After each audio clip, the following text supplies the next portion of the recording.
Bueno, aquí con mi mamá estamos practicando un poquito para una charla acerca de las pandemias y el origen de las vacunas y qué es lo que nosotros nos vamos a poner cuando nos vacunemos.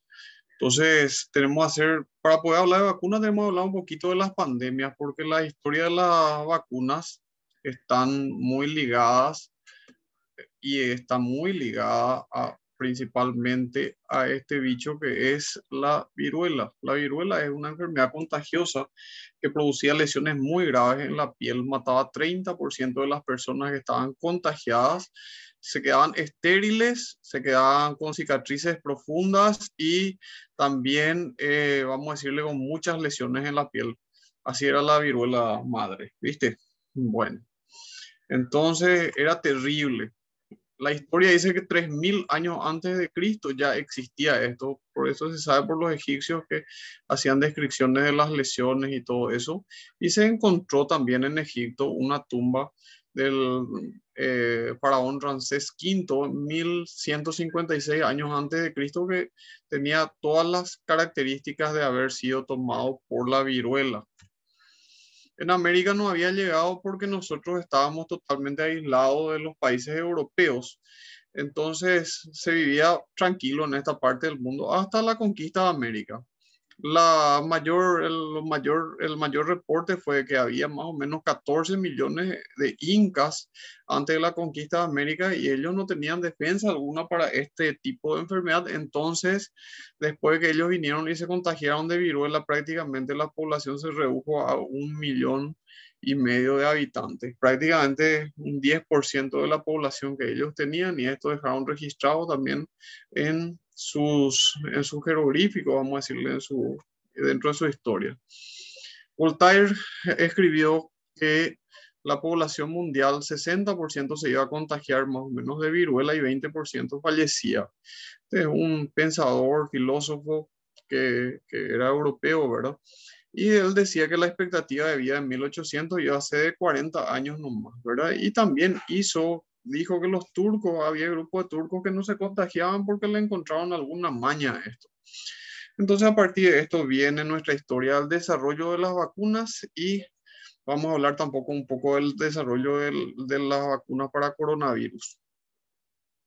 Había un granjero en Inglaterra, se llamaba Benjamin Gestic, que tenía unas vacas que tenían lesiones en las mamas y tenían también acá lesiones en las manos de las lecheras que ordeñaban las vacas. Y él había hecho una representación de esto, de inocular a las personas con una viruela que era menos agresiva, que era la de la vaca. De acá viene la palabra vacuna. Principalmente esto viene la palabra vacuna, y este reporte hizo Edward Jenner. Acá con mi Zoom no aparece ¿verdad? Pero él es llamado padre de la inmunología y salvó más vidas que cualquier otra persona en el mundo porque él reportó esto y empezó a investigar cómo hizo, ¿verdad? Con esa lanceta, él hacía cortes pequeños en el brazo de las criaturas y ponía la pus que encontraba en las mamas de la vaca o en la mano de las lecheras para inocularle con una viruela que era menos agresiva que la viruela que le agarraba al hombre, y con eso se formaba la inmunidad. Él fue el primer vacunador y la primera persona que reportó estos casos. Y por eso se llama vacuna. Y el primer centro de vacunación fue la sala de este señor, ¿verdad? A quien tenemos que agradecerle muchísimo porque es el padre de la inmunología. ¿Entendiste, madre? Las diferencias fueron terribles, ¿verdad? Este es más o menos la imagen que habrán tenido ellos, el niño que no estaba vacunado y el niño vacunado. Entonces esto tuvo mucho revuelo. Él no sabía con qué estaba tratando. Así que viene Luis Pasteur también a hacer unas investigaciones por azar prácticamente, porque a él se le contrata para investigar por qué se agriaba el vino y se convertía en vinagre, y encontró que había también mirando en el microscopio, encontró que había unos gérmenes, unos bichos que eran los que producían esto. Entonces, a ese fenómeno se le llamó pasteurización. Al que él descubrió que había bichos, se le hervía eso para que no produzca, se esterilizaba esa materia y después eso tenía como la leche, ¿verdad? La leche pasa por un proceso de pasteurización que hoy tiene el nombre Pasteur, hervir la leche para matar bichos que tiene adentro para que no se fermente, ¿verdad? Él hizo otros aportes como el hominem vivum ex vivum, que significa todo organismo viene de otro organismo vivo. No, porque en esa época se manejaba un concepto de la generación espontánea, que si uno dejaba ahí, se podría y se descomponía, pero porque aparecían nomás los bichos adentro, que era todo divino, todo estaba relacionado con otras cosas. Bueno, y hizo una teoría que es la germinal de las infecciones a raíz de un trabajo que hizo con el carbunco, donde descubrió que los gérmenes estaban también presentes en la sangre de los bichos que estaban enfermos, o en este caso de las ovejas que estaban enfermas. Entonces, él descubrió que los agentes causales de las enfermedades no eran las maldiciones porque se portaban mal, sino porque lo que pasaba era de que había gérmenes que estaban involucrados en esto. Y él llega también a la vacuna de la rabia, pero no tenía un microscopio electrónico para verle a los virus. Pero como el proceso de pasteurización anduvo tan bien, lo que pasaba era de que él tomó médulas de los animales que estaban contagiados de la rabia y cerebro y esterilizó eso, le mató a los virus, inactivó a los virus que él no sabía que era virus y empezó a inyectarle a las personas que habían sido mordidos por los animales que estaban enfermos. Entonces esto se convierte en la vacuna para la rabia, que es prácticamente un ítem demasiado importante porque este es el proceso de inactivación que se usa hasta hoy en día para muchas de las vacunas. Albert Sabin, yo también, madre, voy a mencionar porque este señor hizo que desaparezca prácticamente la parálisis infantil en el mundo. Este señor vino al Paraguay por intermedio del el Rotary Club, ¿verdad? Que es una entidad muy noble que ayuda mucho a la gente. Bueno, le trajo a este señor y se empezó una campaña de vacunación demasiado importante en septiembre de 1985, que era la campaña de erradicación de la poliomielitis. Gisela Alarcón fue la primera que se vacuna en el país, ¿verdad?, contra la poliomielitis, y fue este señor Sabin el que agarró y empezó todo este proceso. Él es demasiado importante porque él no cobró ni un centavo por su vacuna. Dijo, es mi regalo.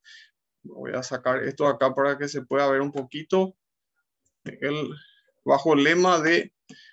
no puedo sacar, bueno, pero es mi regalo para los niños del mundo. Él no quiso registrar la vacuna y con esto se erradicó. Ya hoy la poliomielitis es considerada que se erradicó de las Américas y quedan algunos países, Afganistán, Nigeria, que todavía no se puede llamar que se han erradicado.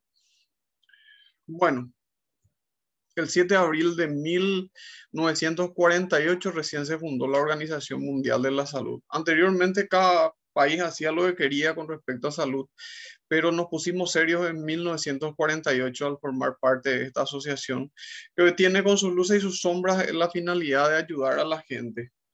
Tanto es así que su campaña de erradicación de la viruela, que se inicia en 1966, acabó con la viruela y erradicó a la viruela del mundo en 1980. Yo creo que vos tenés vacuna para viruela. Yo no sé si tengo. Yo no sé si tengo, pero ya nací en el 76, entonces probablemente tengo también, no recuerdo nomás, ¿verdad? Y bueno, se considera erradicada esta enfermedad del mundo y es gracias a la Organización Mundial de la Salud.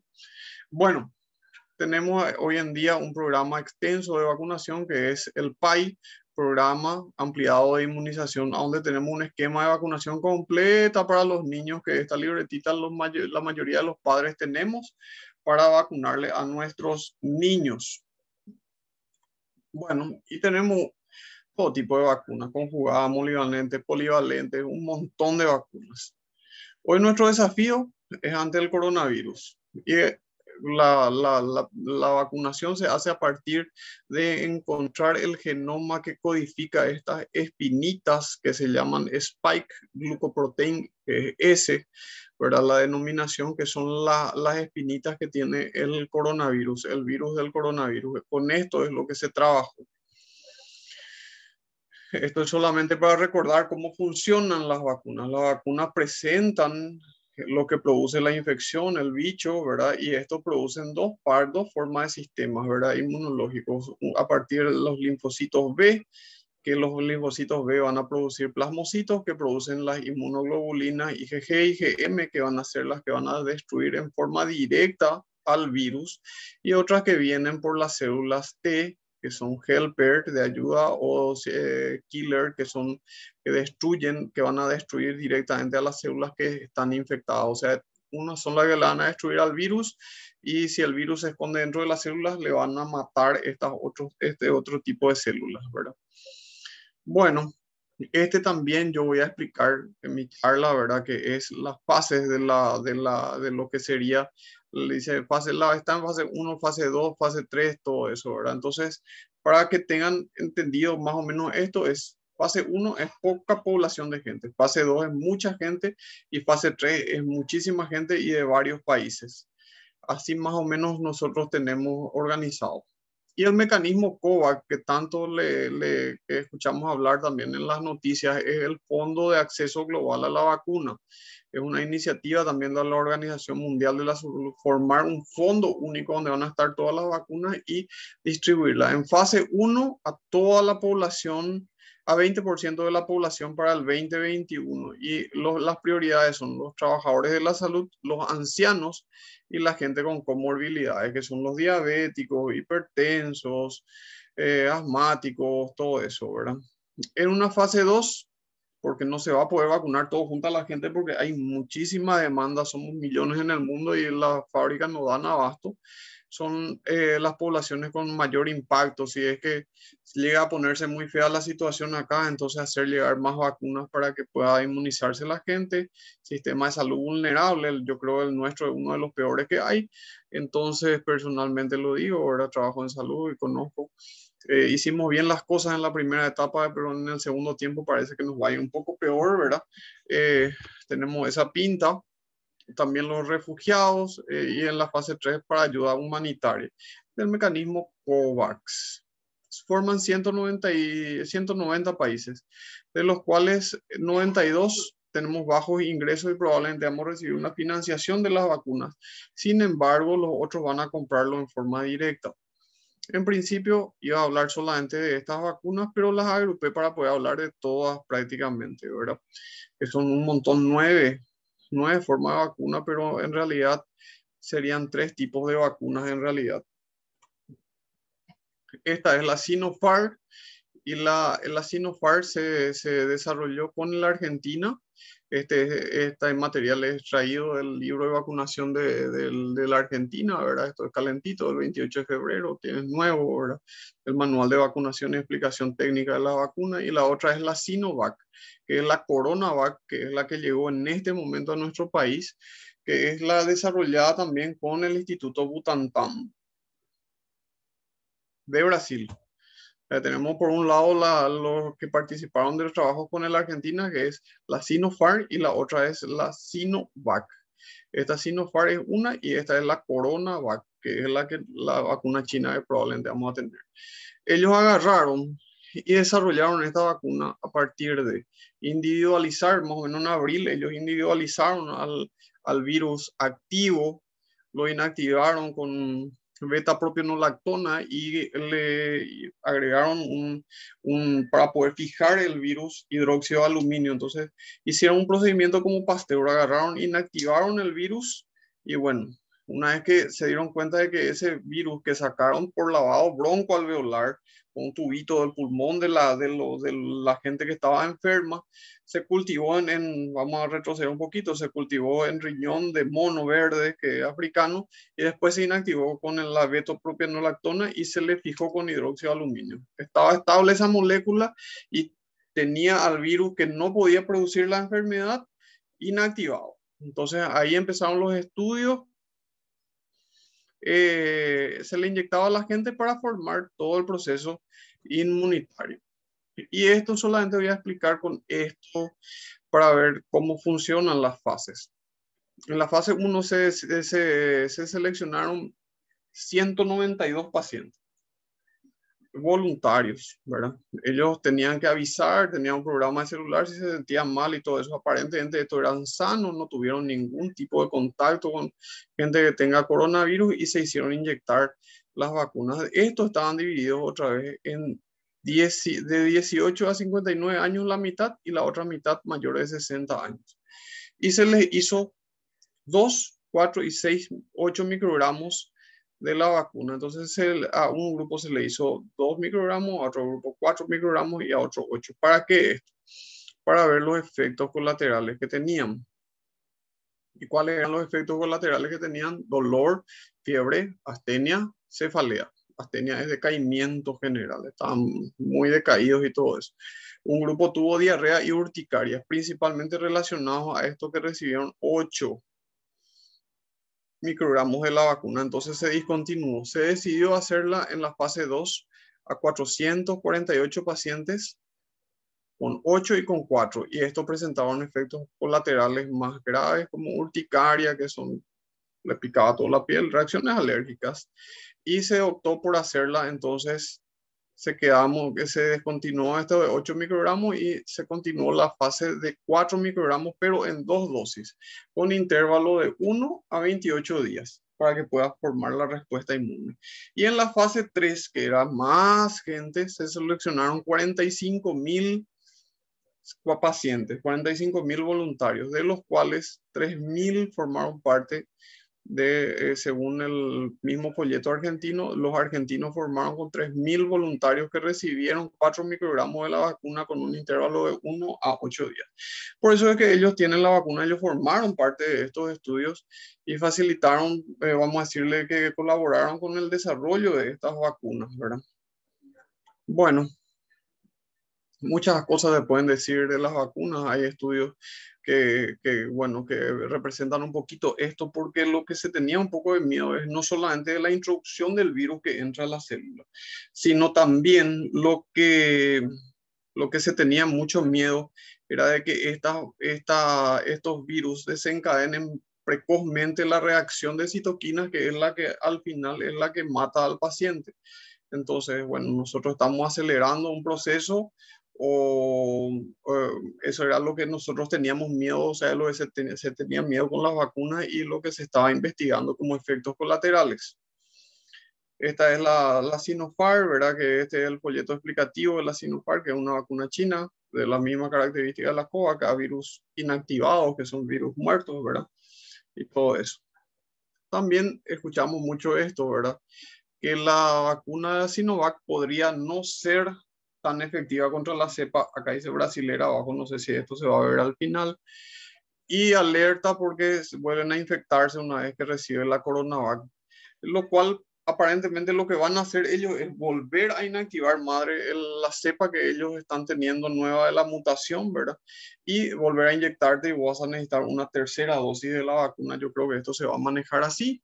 Y bueno, esta es la vacuna, una de ellas. Es la CoronaVac, que es una vacuna que habla de que tiene alta eficacia, 100% para las formas graves y 78% para las formas moderadas. Esta es nuestra página del ministerio.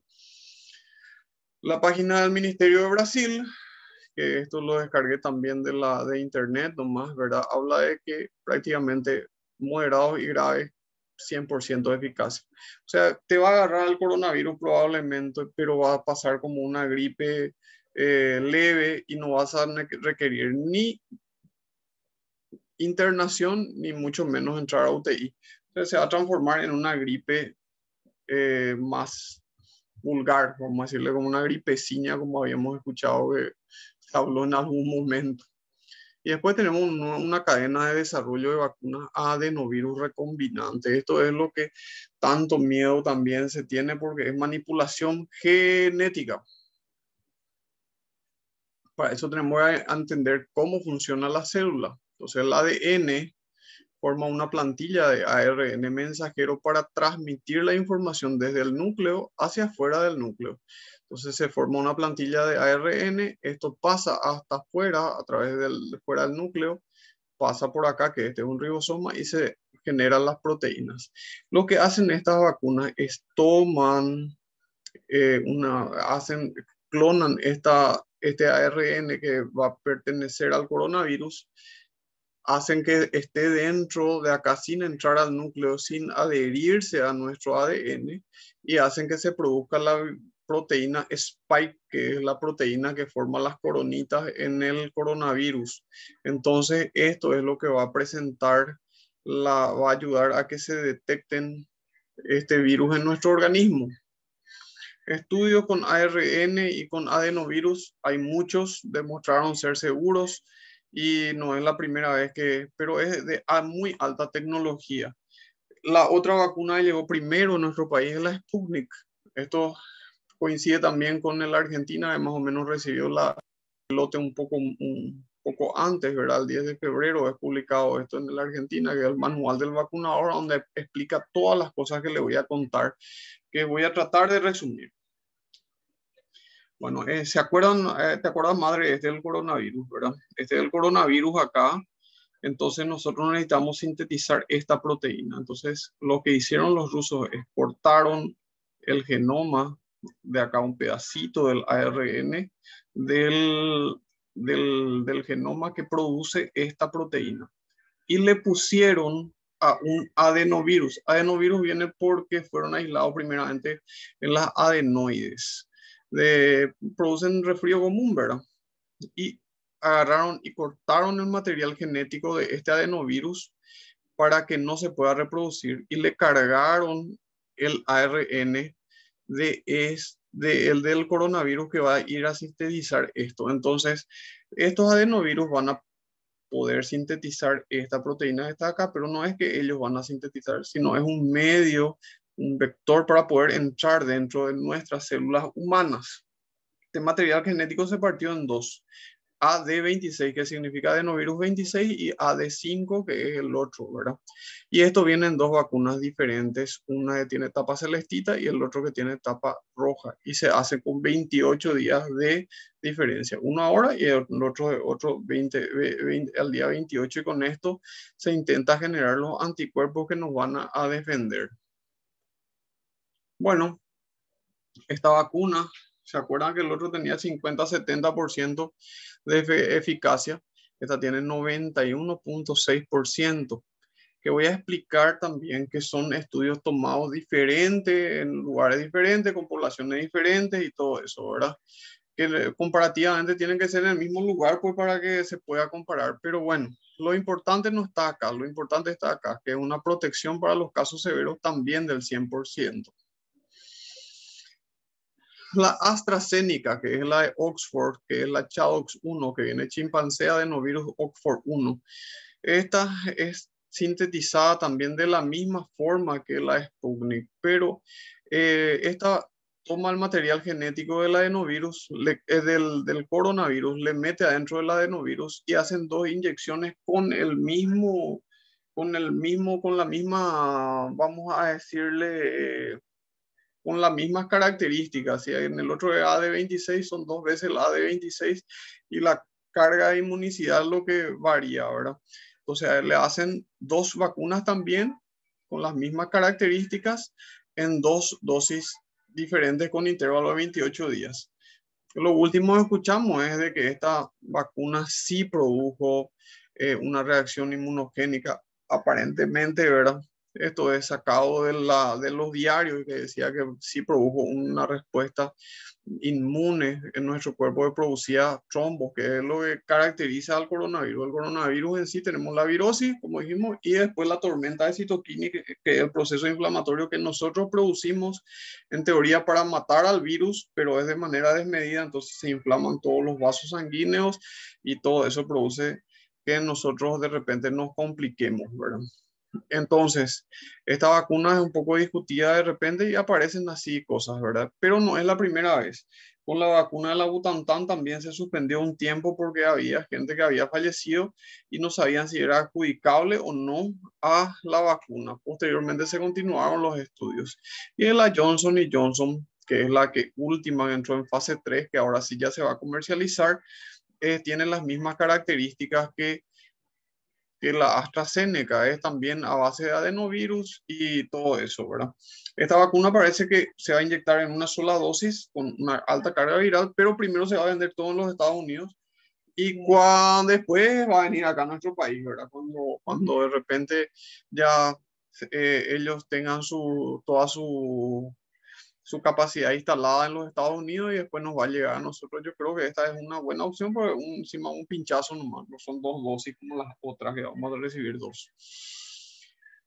Y la vacuna de la Pfizer también es a base de material genético del coronavirus. Penetra en la cápsula de las células, este material genético le fabrica los anticuerpos también, igual que las otras, y tenemos la Moderna también que tiene la misma característica. Entonces lo que se rescata es un pedazo del genoma del coronavirus también para que va a sintetizar las células S de Spike, pero la diferencia fundamental está acá, que ellos no le cargan dentro de un adenovirus, sino le ponen en una molécula de grasa. Entonces, esta molécula de grasa, como nuestras células tienen una cadena bifosfolipídica, que es grasa también, ¿verdad? Alrededor de las células, que es nuestro organismo así.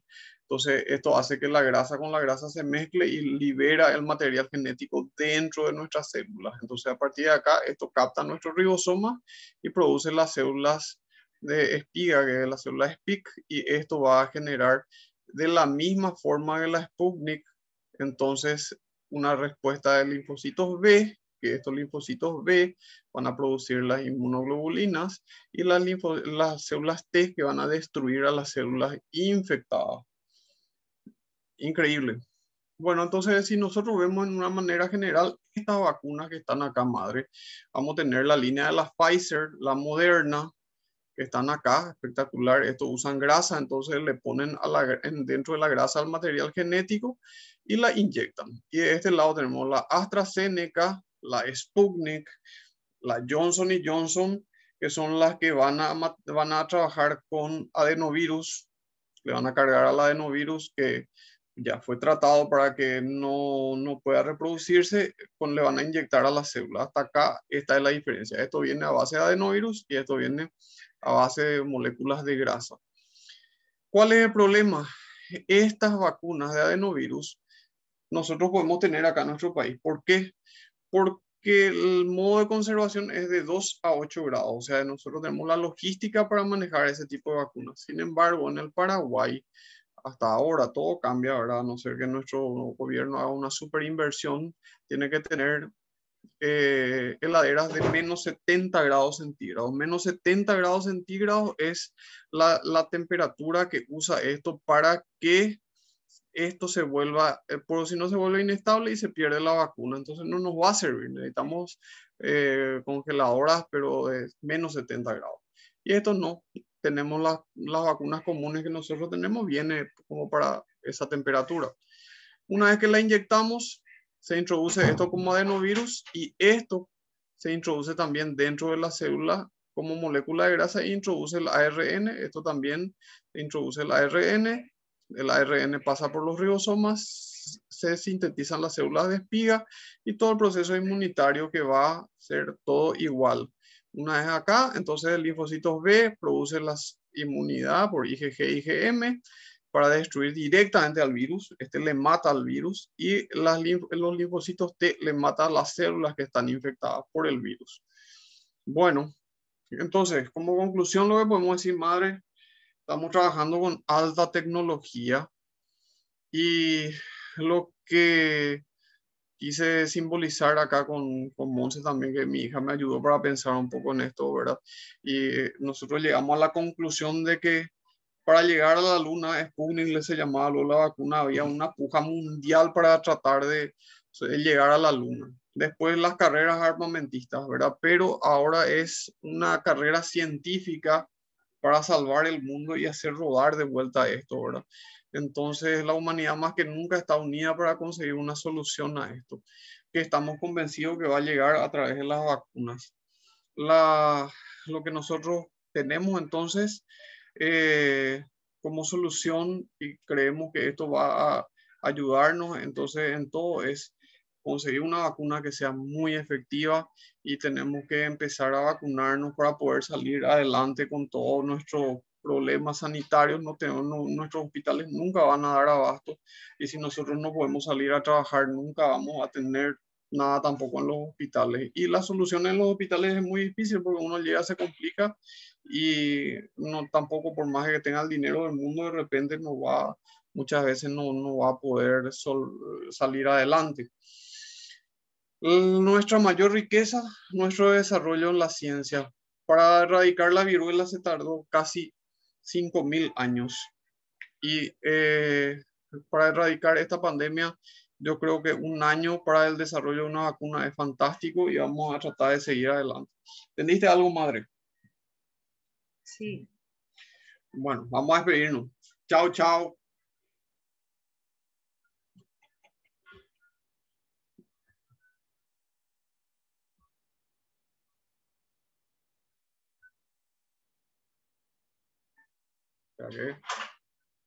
Finalizar.